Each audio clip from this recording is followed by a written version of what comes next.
Good afternoon. Good afternoon po. So I have three guests for this discussion. Tatlo lang kayo. I believe I have top 10 students. So for today's lesson, I invited the top 10 students of my previous class from the first semester. So they will be the one who is gonna help me discuss this topic. Tulungan niyo ba ako? Miss Montajes, Loremas, and Redubla. Itatry, sir. So, sinend ko naman sa iyo yung module natin for lesson 1.1. So, madali lang naman yan to start our discussions. Okay, regarding risk management as applied to safety, security, and sanitation.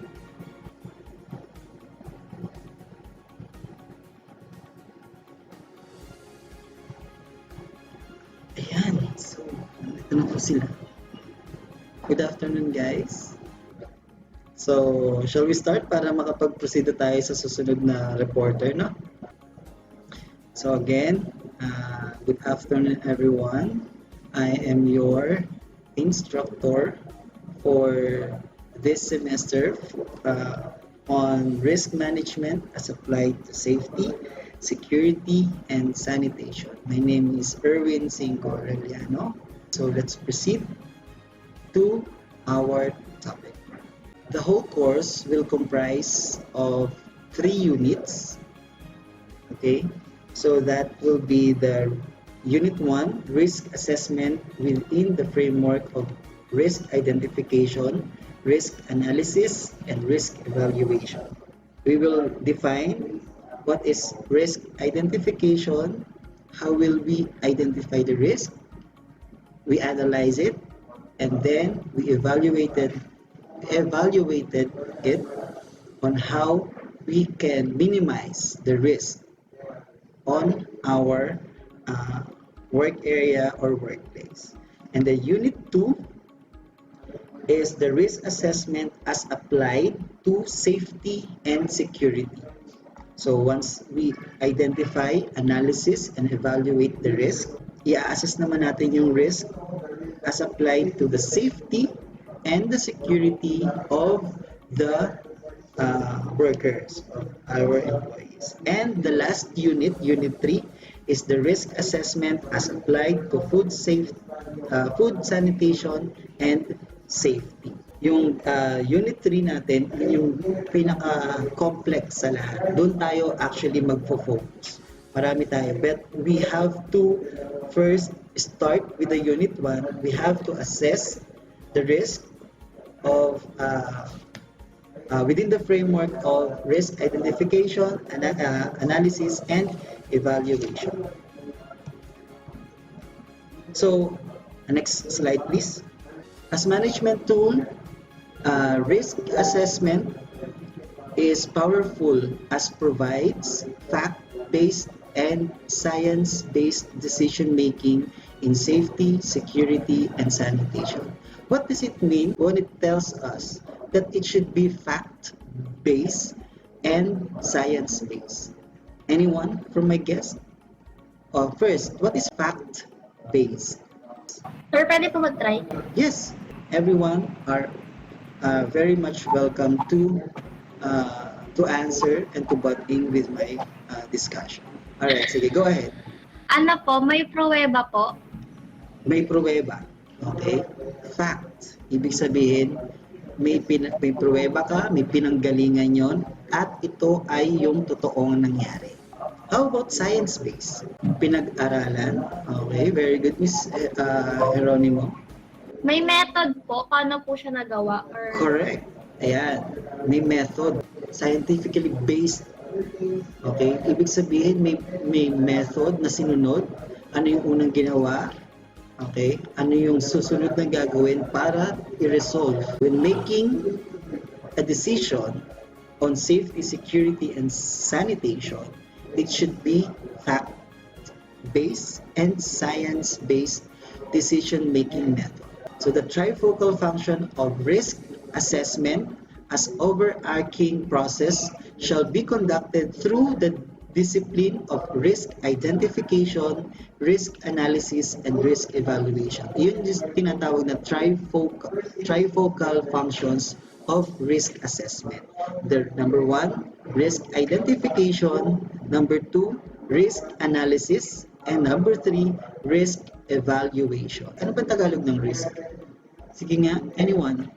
Panganib po. Panganib. Ayan. Ano ba yung panganib na naghihintay, na nakaabang sa atin? Okay? Ano yung panganib na pwedeng mangyari sa atin during working hours? Yung mga panganib na yan, we have, number one, to identify ano ba yung panganib na sinasabi. Okay? And then, kapag na-identify na natin siya, i-analyze natin siya. Saan siya nagmula, paano siya nag-occur, or paano siya nangyari. And then, we will evaluate, number three, risk evaluation. We will evaluate kung paano natin siya masusolusyonan at Mamamanage po. mamamanage, maiiwasan. Okay? In this figure, so nakita nyo, meron niyang tatlong part. Yeah. The risk identification, risk analysis, and risk evaluation. In risk identification, we have first find the risk. Hanapin natin kung nasan yung panganib. And then, for example, sige, I will give you a scenario.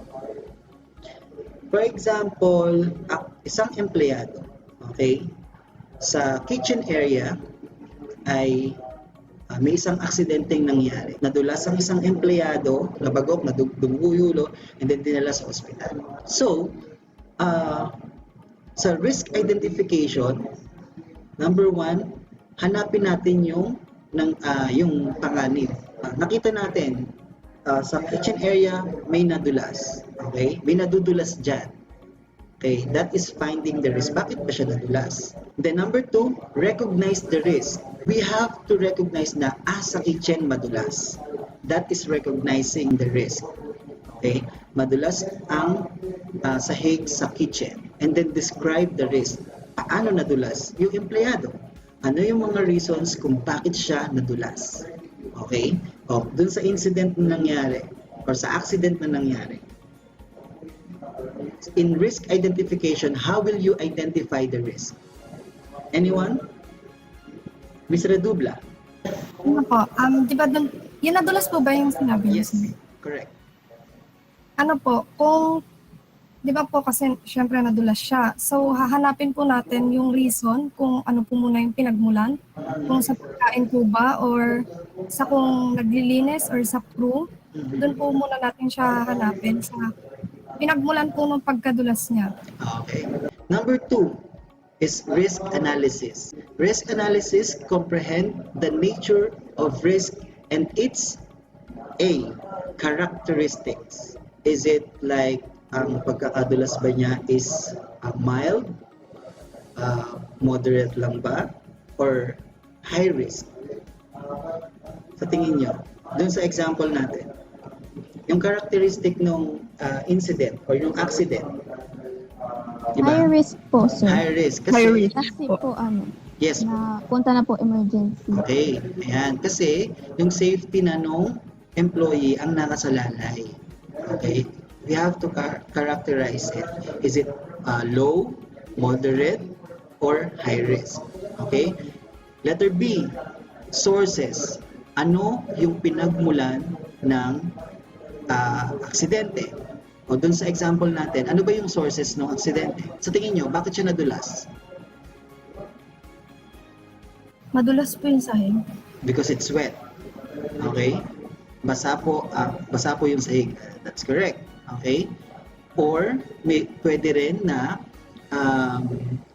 nagmamadali yung employee.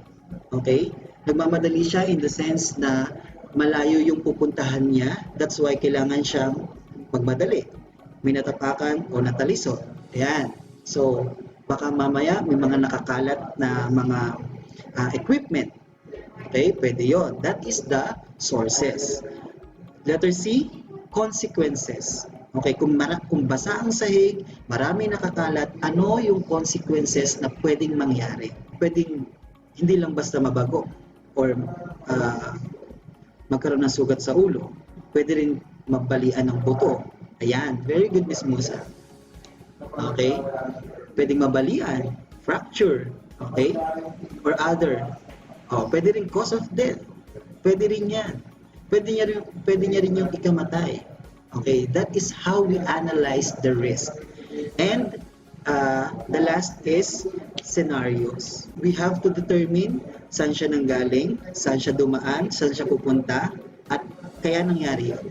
For example, yung empleyado pala na yon is galing sa dining area, tapos pupunta siya sa likod, sa back room or sa back door. Nagmamadali siya kasi nandyan na yung delivery. Dumaan siya sa kitchen, ang daming kalat, basa yung floor, nadulas siya, nabagawang ulo, dinala sa ospital. That is how we analyze the risk. And number 3, the most important is risk evaluation. So this will be supported by fact-based and science-based decision. So i-evaluate natin. Okay? Kaya yan nadulas kasi basa yung floor, ang daming nakakalat. Okay? That is a fact. Nangyari yun. Okay? Science-based. Since it's slippery floor or wet floor, madaling madulas yung mga empleyado. Kasi yung mga sapatos na ginamit nila is not a safety shoes. For example, ang mga empleyado are required to use a rubberized footwear. Okay? However, this particular employee na na-aksidente, ang ginamit niya is yung black shoes na tela or something like na hindi approved or hindi require or hindi approved or hindi appropriate dun sa workplace. Okay? So, that is science-based decision or science-based mga facts na kailangan nating isama sa evaluation. Alright? So, that is how we assess, okay, the risk. So, this figure is adopted from the Philippine National Standards 31,000 of 2018, the PNS ISO 31000 of 2018. Okay, what is ISO? Ano po? International Organization for Standardization po. Standardization. And the O is organization. ISO, di ba may nakikita kayo, ISO certified. Di ba? Tapos may mga number yon. Okay? Itong figure na to is based or adapted from the PNS or Philippine National Standards, ISO or International Standards Organization or Standardized Organization, okay, 31000 of 2018. So at the end of this unit, you must be able to differentiate the 3 main tasks of risk assessment. Yan. Okay? Kailangan nyo i-differentiate ano ba yung pagkakaiba ng risk identification, number 1, risk analysis, and then risk evaluation. So, in the context of risk management to be subsequently applied in tourism and hospitality industries, aspects of safety, security, and sanitation. So, again, at the end of this module, kailangan nyo alam nyo kung paano nyo i-define separately ang tatlong ito. Again, the risk identification, risk analysis, and risk evaluation.